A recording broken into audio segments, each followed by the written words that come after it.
Hello, everyone. Thank you again so much for joining us on the 1 Million Cups podcast for the community by the community.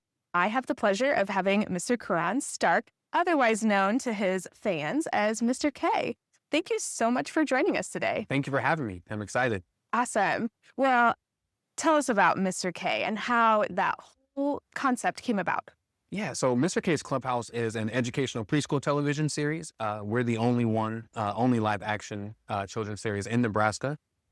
We're the first and only one to have been created by a person of color, as well as hosted by a person of color. So we have a lot of firsts in this modern era. But it's an educational preschool series like you would have seen on PBS in the 90s and before. Mr. Rogers, Captain Kangaroo, Sesame Street, those kinds of shows. I grew up in my grandma's in-home daycare. I love that. So I grew up around a lot of different generations of children and kind of had a helping hand in helping to raise those kids. Very cool. As a big brother or cousin or mentor kind of a figure. And so my early dream was to be an educator. I really loved the idea of working with kids, teaching them. And what I would do when I was in school during the summer at my grandma's house is I would help teach the daycare kids new things. So if they were starting preschool that year, I would help them with learning their name or recognizing colors. If they were going to a higher grade, I would give them skills that they could potentially expect to learn in that coming grade.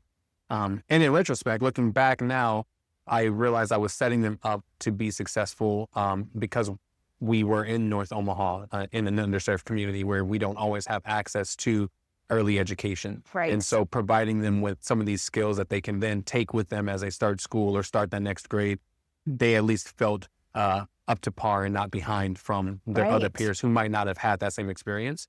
Giving them a real great start, a real sense of confidence about actually approaching their education. I didn't know that at first as a kid. It was just the love of wanting to educate. Yeah. But now because of what I do, I've been able to kind of piece that together. As I got older, it turned into wanting to be an actor and musician. And so I did that. I graduated from South High School for the theater arts and did literally everything I could. I was in plays. I was writing for the newspaper. I was on the drum line. I just did anything that allowed me to be creative. Sure. So tell me, I mean, you're doing your music thing. How did you transition from the music and the successful with that to really wanting to get back to the education scene? So, it kind of started, I did a lot of auditions for movies and TV shows and things that I didn't make because that's part of the game when you're an actor is the you're grind. told no, far more than you're told yes. Yes. Our entrepreneurial community understands that completely. For sure. Lots of no's. Exactly. Yes, lots of no's. But the last show that I auditioned for was Blue's Clues when they were the new reboot that we know of today. When they were looking for the new host in 2018. That's so cool. I auditioned for that and didn't make it. Okay. And I kind of told my mom at that moment, I was like, I'll just create my own children's show. That's so brave. And it was kind of a joke. And then I put it on the back burner. And then my mom passed away like a month after that whole thing, which was unexpected. Sorry. So it brought me back to Omaha. I had actually moved to Sacramento. And so it brought me back here. And I just started looking at what the idea of a children's show would be. That's one of the things I told her I wanted to do. So I started to implement some of those plans. Okay. And I researched. I just looked at shows that existed before me, shows that were my favorites growing up. Barney was my main thing. And then I looked at what the landscape of children's media was today. And today, the difference between all other children's media is it's all animated. Yes. It's all adventure-based. And there's nothing that kids can really take from it at the end of the day.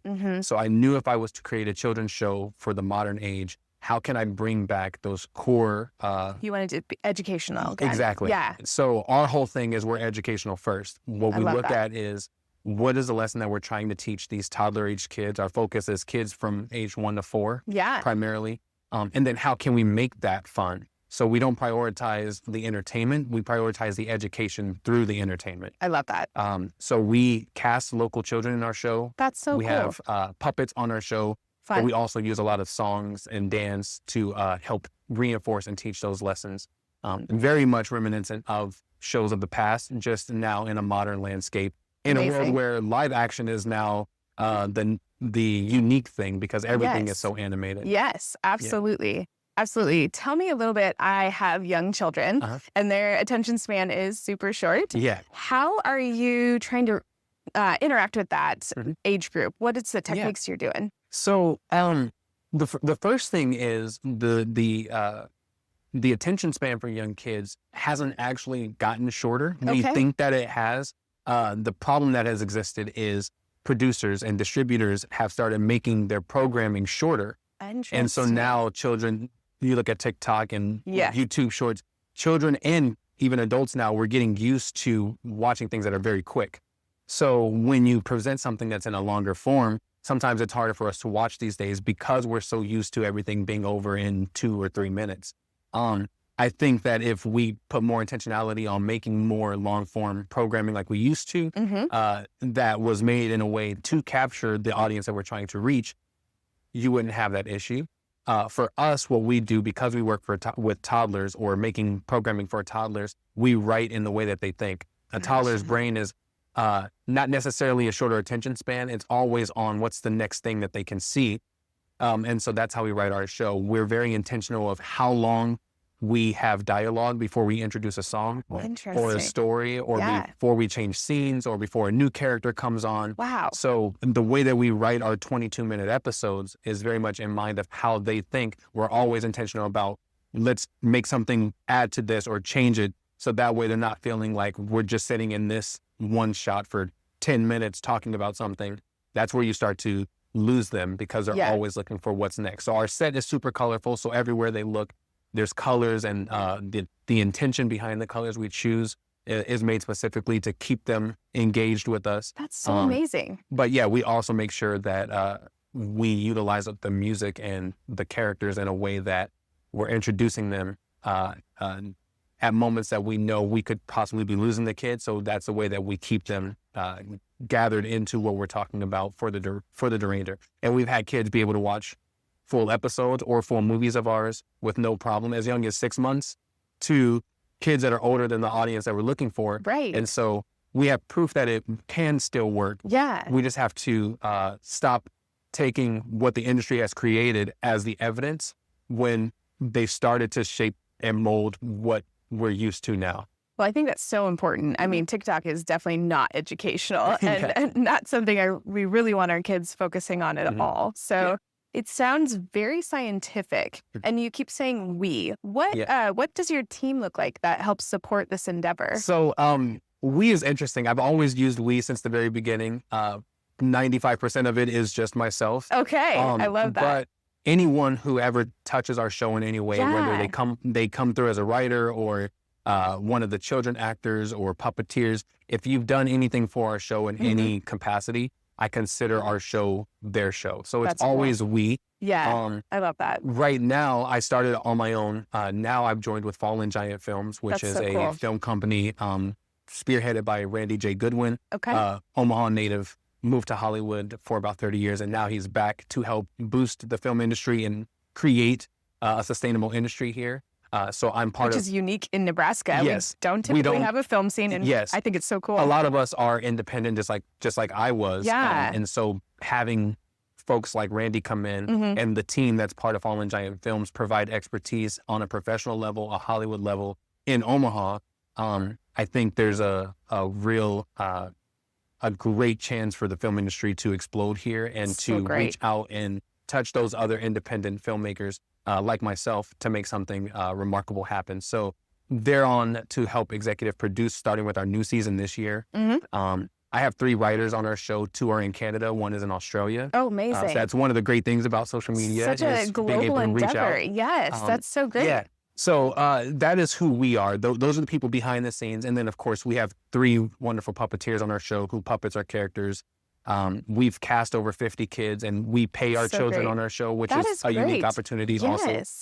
So we have a well-oiled machine that I've somehow been able to make work for 6 years. That's been going well. So I'm very proud of it. Yeah. That is so cool.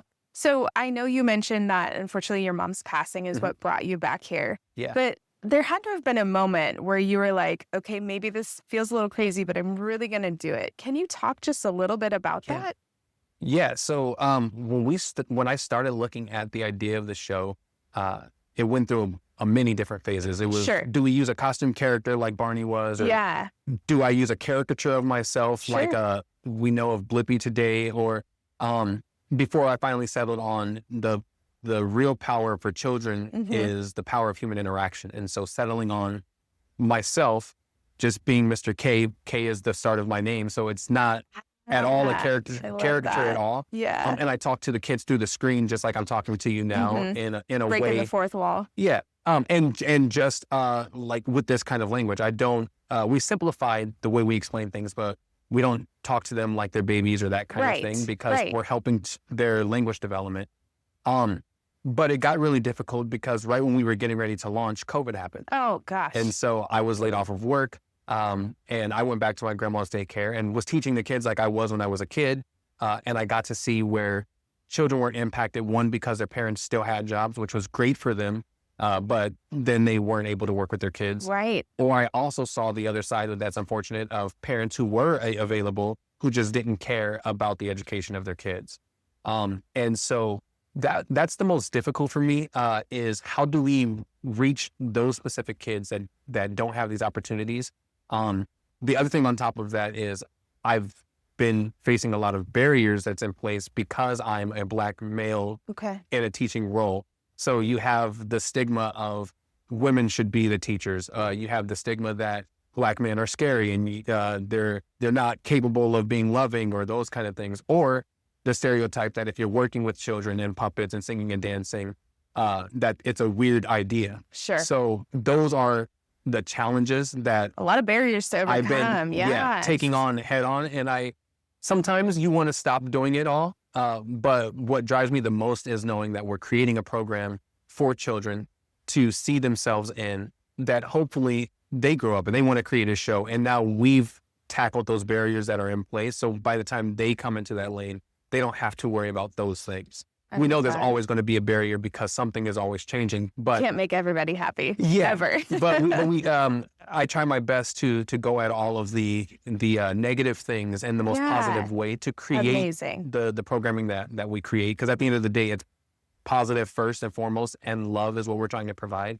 And so I would say that's probably the most challenging, aside from trying to produce on your own in your basement. That's a whole other challenge in filmmaking. Yes. But I think when it comes to actually doing the work, that's where I would say my challenges have been the most. That's amazing. And I can really tell your passion and your love for this project is really what's carried you through all those different challenges. And, since we are for entrepreneurs, like, building a business, starting from the ground up is hard, but especially coming from your background, you're very inspirational. So thank you so much for sharing that story. Yeah. And thank you so much for being on this podcast. I really have enjoyed learning all about it. And how do we check out Mr. K? Where do we go? So we're primarily on YouTube and YouTube Kids. Okay. That's where most people have been able to find us. But we are also on some other free streaming services that's on Roku, Amazon Fire. One is called DBTV. Okay. Another is Kold Open. That one's only on Apple TV+. Okay. We are now on a new service called Red Coral Universe as well. Interesting. Which is also a free service. Cool. And we'll be joining another one here soon. Exciting. But YouTube and YouTube Kids is where most children are. Gotcha. So that's where we have focused our attention mainly to reach those children. You said TikTok isn't an educational platform, and it's not, but there are some people such as myself who utilize it in a way that we can provide something positive in the mix of all the other. I love that. And so I think if we continue to do that, creatives that, currently we're all under fire right now with funding and things, but if we continue to just follow our creativity, follow our purpose and our meaning, especially when it's for children, and actually be intentional about that, no matter what platform we're on, we can provide that love and that genuine positive attitude that we think, that I believe we need more of in the world. And kids will find it, and hopefully we inspire them in that way. And change the world. Yes. I love it. Thank you so much for being on the show. Yeah. Thank you so much for watching, and I hope you join us next time.